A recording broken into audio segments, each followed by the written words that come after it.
In this video, we'll walk you through how to create a Kartra calendar. Calendars are great for appointment booking and event registrations. You can also integrate meeting rooms like Google Meet and Zoom by going to Settings, Integrations. Click the button at the top right to create a new integration and filter meetings for supported providers. Now let's get into creating a calendar. Start by going to Events, Calendars. Use the button at the top right to create a new calendar. There are 4 different calendar types to choose from, depending on the type of booking you want to offer.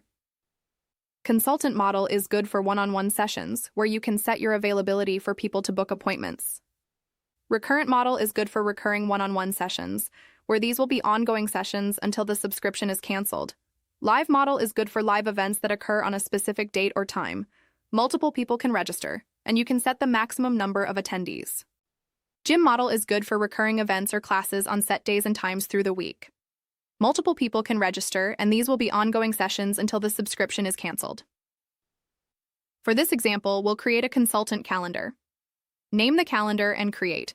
Now you can go through the tabs to configure each of the settings you need. First, set up your schedule. Here you can update the class title and description that is shown on the calendar. Then set the duration for the session and select the host. Next, set availability by selecting your available days of the week and start times from the drop-downs. On the side, you can deselect months or set specific date ranges for availability. Below that, you can set the number of sessions the booking is for. If you choose more than one session, recurrence is on a week-type basis. There are also options for minimum booking notice and maximum booking range. This helps control last-minute bookings and how far in advance someone can book. You can also block specific dates, like your local holidays. Lastly, you have the option to add additional classes. This is useful if you want to offer bookings for different topics or have other team members taking appointments. You can ultimately set up different schedules for each class.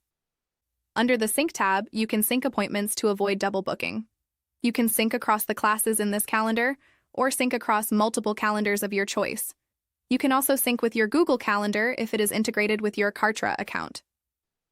Below that, you can add a meeting room using your Zoom or Google Meets integration. Under Design, you can set the logo and change the default theme colors on the calendar.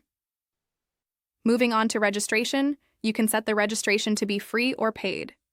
If it is paid, you will need to configure the setting to a Kartra product. To help with time conversion, you can offer a time zone drop-down on the calendar or predefine your own time zone. Next, you have the success message that appears after someone registers.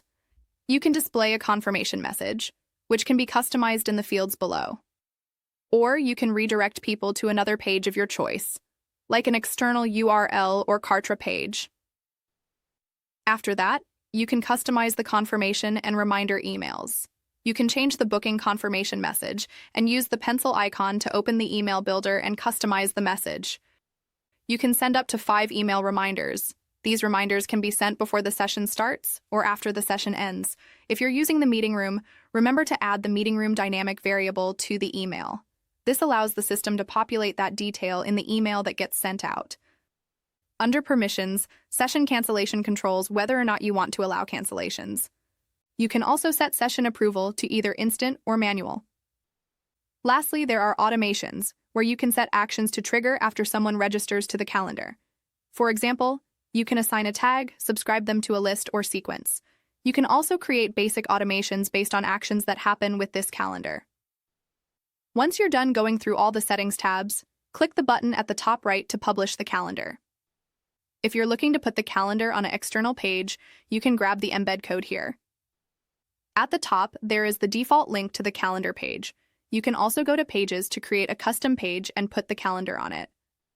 Thank you, and we hope this helps.